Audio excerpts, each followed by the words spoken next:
अस्सलाम वालेकुम। इस लेक्चर में हम डिस्कस करेंगे about the individual product and service decisions. हमारे पास 5 किस्म के डिसीजंस होते हैं: product attributes, branding, packaging, labelling and logos and product support services. इसको हम वन बाय वन करके डिस्कस करेंगे। सबसे पहले है प्रोडक्ट एंड सर्विस एट्रीब्यूट्स।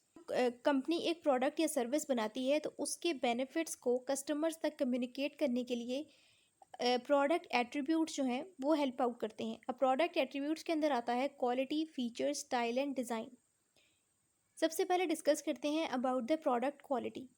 जो प्रोडक्ट की क्वालिटी है वो मार्केटर के लिए एक पोजीशनिंग टूल है जिसकी हेल्प से वो जो प्रोडक्ट है उसको कस्टमर्स के माइंड में पोजीशन कर सकते हैं। जो क्वालिटी है वो अफेक्ट करती है प्रोडक्ट की या सर्विस की परफॉर्मेंस को, और ये हाईली लिंक होती है with the customer value and satisfaction. मतलब कि जब क्वालिटी किसी प्रोडक्ट या सर्विस की अच्छी होगी तो उसकी परफॉर्मेंस अच्छी होगी और उससे कस्टमर वैल्यू और सेटिस्फेक्शन इंक्रीज होगी।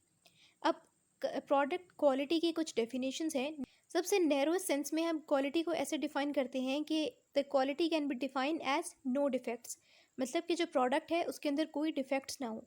लेकिन उसके बाद मार्केटर ने इसको मज़ीद इस डेफिनेशन को नैरो किया और क्वालिटी को डिफाइन किया कि in terms of creating customer value and satisfaction, कि क्वालिटी कस्टमर सेटिस्फेक्शन क्रिएट करती है और कस्टमर वैल्यू क्रिएट करती है। उसके बाद सीमेंस ने इसको डिफाइन किया that quality is when our customers come back and our products don't. मतलब कि क्वालिटी ये होती है कि कस्टमर्स हमारे दोबारा आए, दोबारा से परचेज़ करने के लिए, लेकिन प्रोडक्ट्स ना आए, मतलब कि रिटर्न्स ना आए हमारे पास, तो उसको हम कहते हैं क्वालिटी।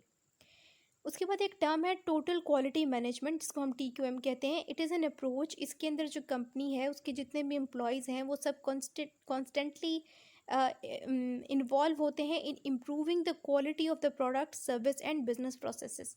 कि वो जो एम्प्लॉयज़ हैं वो कंटिन्यूसली एफर्ट्स करते हैं कि उनके जो प्रोडक्ट या सर्विस की क्वालिटी है वो इंक्रीज़ होती, अच्छी होती रहे, इम्प्रूव होती रहे, और जो बिज़नेस प्रोसेसेस हैं वो प्रोसेसेस जिसके थ्रू जो प्रोडक्ट और सर्विसेज है उसको डिलीवर किया जाता है वो भी इम्प्रूव होते रहें, तो उसको हम कहते हैं टोटल क्वालिटी मैनेजमेंट। अब प्रोडक्ट क्वालिटी की दो डायमेंशंस होती हैं। Number one is level, the second is consistency. Quality level का मतलब है कि प्रोडक्ट की परफॉर्मेंस किस तरह की है, क्वालिटी कैसी है, कि प्रोडक्ट के अंदर प्रोडक्ट की एबिलिटी क्या है उन फंक्शंस को परफॉर्म करने की। सेकेंडली आता है क्वालिटी कंसिस्टेंसी।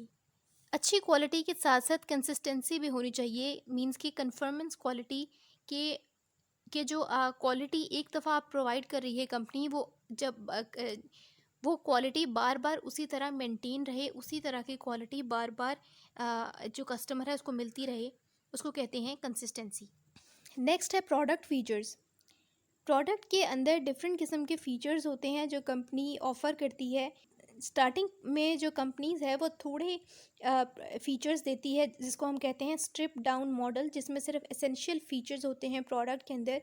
उसके बाद आहिस्ता आहिस्ता कंपनी का जो हायर लेवल मॉडल्स पे जाती है और ज़्यादा से ज़्यादा फ़ीचर्स अपने प्रोडक्ट में ऐड करती जाती है।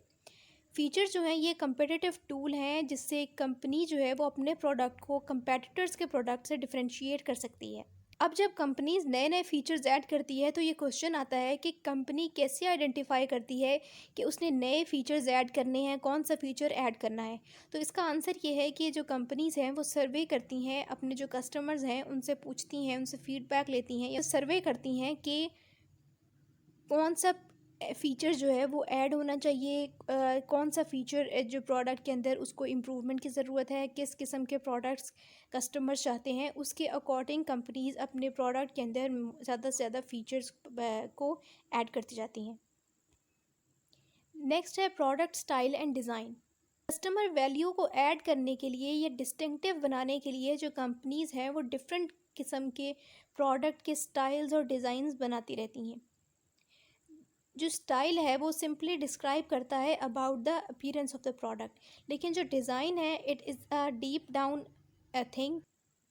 जो प्रोडक्ट की डिज़ाइनिंग है वो इस तरह नहीं होती कि जो मार्केटर्स हैं वो ब्रेनस्टॉर्मिंग सेशंस करते हैं जिससे वो न्यू आइडियाज़ जनरेट करते हैं, बल्कि जो डिज़ाइन है वो बिगिन बल्कि जो डिज़ाइन है वो कस्टमर को ऑब्ज़र्व करने के बाद, उनकी नीड्स को ऑब्ज़र्व करने के बाद बनाया जाता है और उस तरह उसको जो प्रोडक्ट्स हैं उनको उस तरह शेप अप किया जाता है।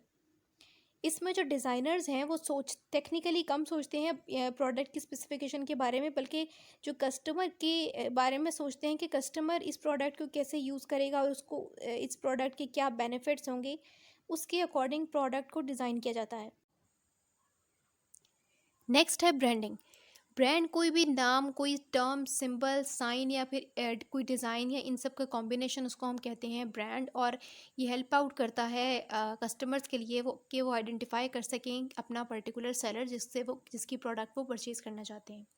अब हम कुछ डिस्कस कर लेते हैं ब्रांडिंग के कुछ जो बेनिफिट्स हैं। सबसे पहले कि जो बायर्स के लिए ब्रांडिंग हेल्पफुल होती है कि वो इजीली आइडेंटिफाई कर ले सकते हैं अपने प्रोडक्ट्स को जो वो परचेज़ करना चाहते हैं। सेकेंडली, ब्रांडिंग प्रोडक्ट की क्वालिटी और उसकी कंसिस्टेंसी के बारे में भी इंफॉर्मेशन प्रोवाइड करती है बायर्स को।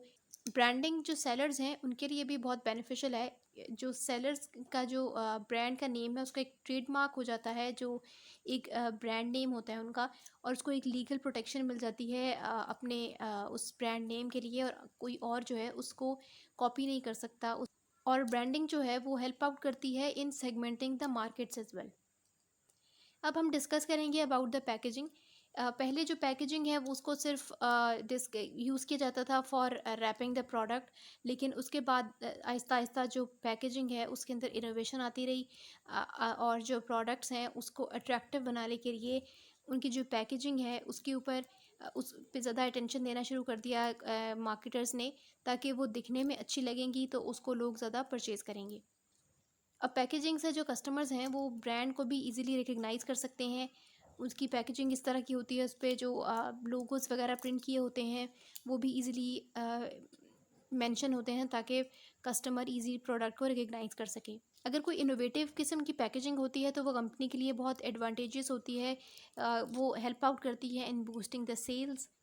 नेक्स्ट कुछ टर्म्स हैं हमारे पास। हार्ड टू ओपन पैकेजेस, कुछ ऐसे पैकिंग होती है जो हार्ड टू ओपन होती है, इजीली ओपन नहीं हो सकती, तो कस्टमर के लिए बहुत फ्रस्ट्रेटिंग होता है। और सेकेंडली, ओवर पैकेजिंग होती है। कुछ चीज़ें अगर कोई बहुत छोटी सी चीज़ है उसकी बहुत ज़्यादा बड़ी पैकेजिंग कर दी है तो वो भी एक फ्रस्ट्रेटिंग होता है कस्टमर्स के लिए। तो आजकल जो कंपनीज़ हैं वो उस पर फोकस कर रही हैं कि ना तो हार्ड टू ओपन पैकेजिंग हो, ना फिर ओवर पैकेजिंग हो किसी चीज़ की।